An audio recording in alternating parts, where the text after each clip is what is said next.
Good morning. Welcome to another edition of Choppin It Up with Ramel. Remember, no notes, straight from the throat. Well, we're going to start off in association, and I'm going to go with a different twist today. With the CBA talks ongoing, looks like they're going to have a new CBA, and there will not be a strike or a shortage in the league. But I just want to throw a hypothetical out there because I find this amazing right now. Hypothetically speaking, if there was a strike was to occur today and the NBA says we will allow you guys to finish out the playoffs as it stands right now, the Lakers would be in the playoffs.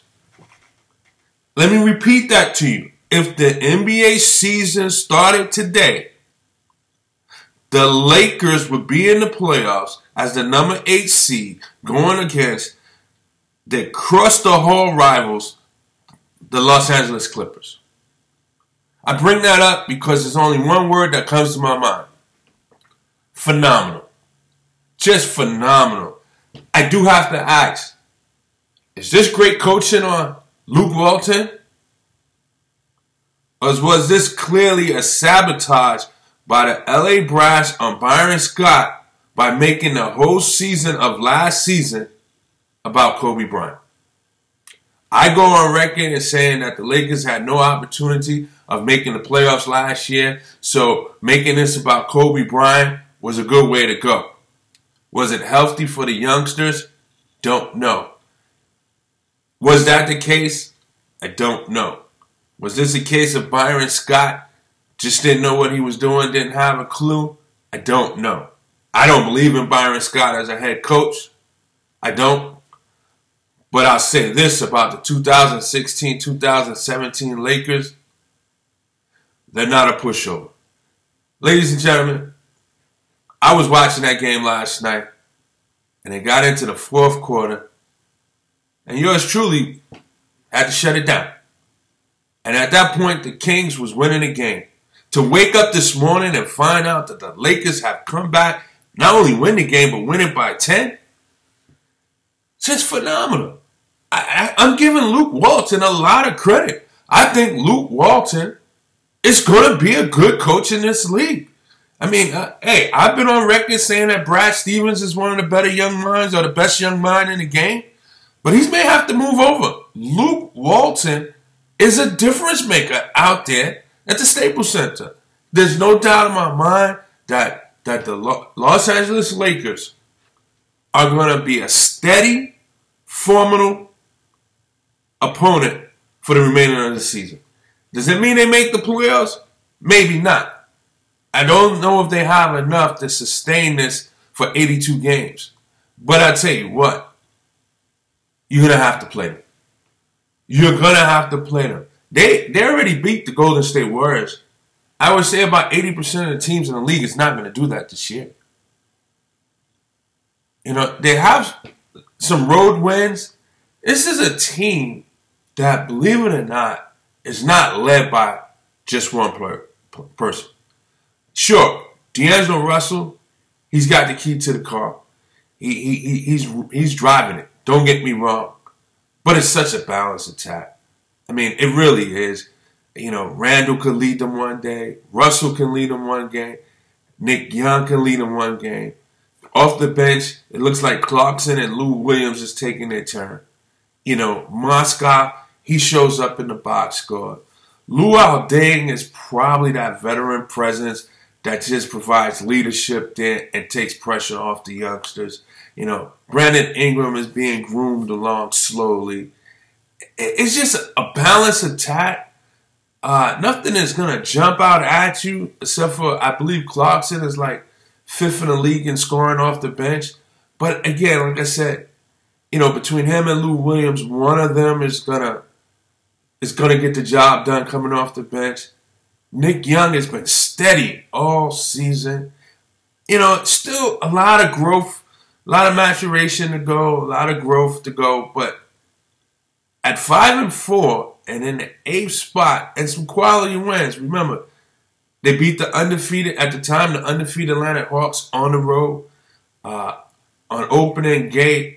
Their opener home opener beat the Houston Rockets, which many people have them as a playoff team, and Harden possibly MVP talks, and now talking about can he be the best point guard in the game. The Golden State, and just let me tell you something, guys.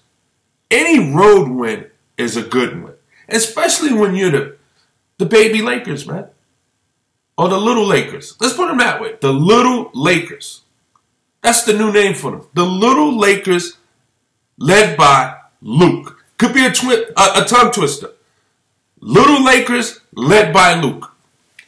Phenomenal job, man. Phenomenal job. Phenomenal job, man. I'm not a Laker fan, but as I said in one of my previous shows, not only am I a bigger sport of the game opposed to any team, but game recognized game. And right now, I recognize game. It's coming from Luke Walton. I mean, he's doing a phenomenal job over there. I don't think this is the last that we will hear from the Lakers. The little Lakers. Phenomenal job. Moving right along. D-Wade had a homecoming to Miami. And he received a lot of cheers and a standing ovation. And you know what? Rightfully so. Rightfully so.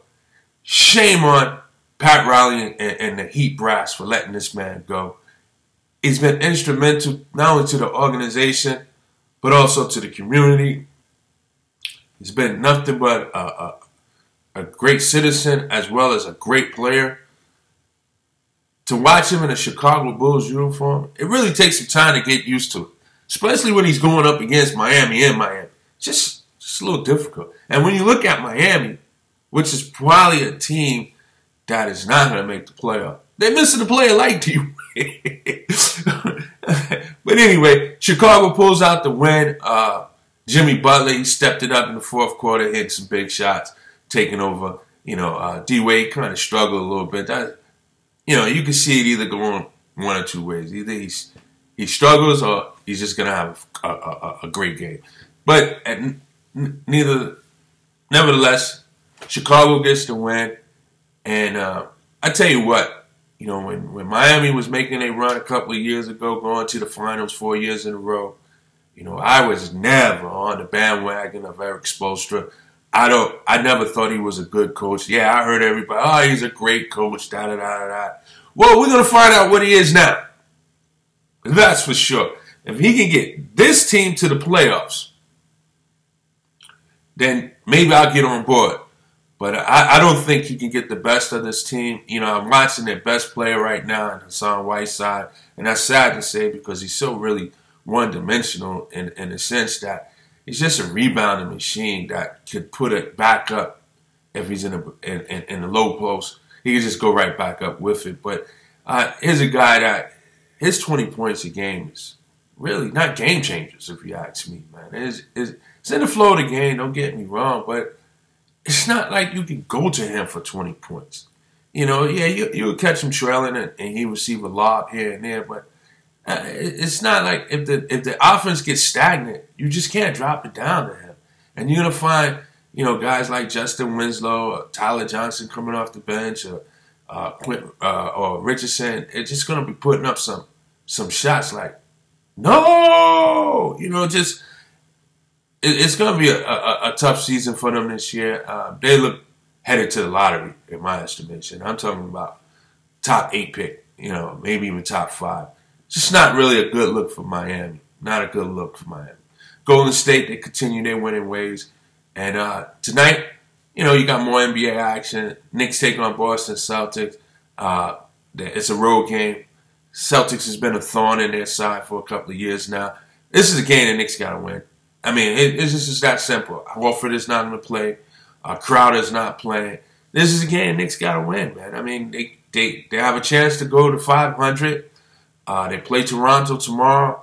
It's just a game that they got to win. No ifs, ands, and buts about it. Just go out there. The Celtics are shorthanded. You got Isaiah Thomas speaking out. We used to be the hardest working team in the league. Their tough guy, Jay Crowder. He's the one. He kind of energizes them. But they shorthanded. Just go out there and win, man. Don't play with them. Get it over with. get your rest, go out there and win so that this way you can be fully prepared and rested for tomorrow's night game against Toronto, which will be probably a little bit more challenging. But just go out there and win. You know, moving over to the NFL, I was wrong. I can admit when I'm wrong. I was wrong. I thought on a short week, I thought Cleveland would get the win. If you recall, London, the caller from Atlanta by way of Cleveland, he asked, when do you think the Browns is going to get their first win? I was on record saying I had told some people on my job that Cleveland was going to win this Thursday night. I figured it'd be a short week, team or two, maybe both teams may be unprepared. It's going to be a lopsided game as usual. I just thought Cleveland would win.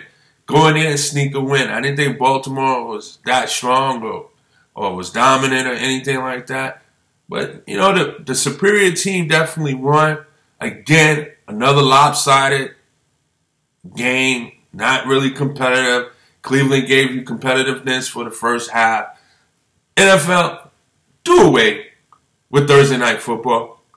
It's just not competitive anymore. I mean, if you want to keep Thursday night football, I would say these are the weeks to play it. Week 7, 8, 9, 10, 11, and 12. But let it be the two teams coming off the bye week. Hear me out, the bye week. So that they could be prepared, they could be sharper, and it can be competitive. Because what we're watching is just horrific. Speaking of football games coming up Sunday afternoon, two more good games that I think you should tune in. Kansas City and Carolina. I think that's a good game to watch. I said it on a previous show that I don't see Carolina making a run. But at 3-5, winning their last two, and it seems like they're beginning to gel again or regain some of their chemistry that they had during that 15-1 season. If there's a team outside of the Giants that might be able to, or let's put it this way, is capable of making a run, it possibly could be them. It possibly could be them. And I'll tell you what, if they get this win against Kansas City this week, because it's in Carolina, buckle up. Could be interesting. Could be interesting. So look out for that matchup. And then the other big game, and a big game around the country, but it's a big game for the New York fans, the Jet fans. If the Jets are looking to salvage their season and bounce back from that debacle that they displayed down in Miami last week, they have the Los Angeles Rams in town. Now, don't take the Rams lightly. They got one of the best defenses out there, or some good defensive players out there. But they're not one of the toughest opponents out there. Jets should be able to pull away with this. Even though they're starting the rookie Bryce Pettit, I think he's going to give them a bounce. Let's put it this way, they should start the rookie. I don't think they should take a chance on Ryan Fitzpatrick. I don't think they should take a chance on Fitzpatrick. I mean, when healthy, he ain't doing the job. So what makes you think he's going to do the job and he's not healthy? I go with Pettit. The season is pretty much done. You know, hey, if it don't work out with Pettit, it don't work out. I'll go the rest of the way with him. Puts us in a position to get into Deshaun Watson sweepstakes. I'm okay with that. I can live with that. Okay? But, again, just to recap, man, the Lakers, the little Lakers, led by Luke, it's becoming very interesting. It's becoming a very interesting story. I mean, really, it's becoming a very interesting story. A great slew of games this weekend in the NFL. Just about every game is going to have some kind of NFL implications. Playoff implications. If the teams don't look at it that way, then they shouldn't be suited up. They shouldn't be suited up. Playoffs, in my mind, don't start when the playoffs begin or when they sell playoff tickets. To me, in a 16 game short season, playoffs could be every week. Especially when you're playing a division opponent, playoffs can be every week. So Listen, everybody have a happy Friday out there. Be safe out there. I'm going to wrap it up right here. I see you guys in 24. Remember, chopping it up with Ramel. No notes, straight from the throat. Peace and blessings.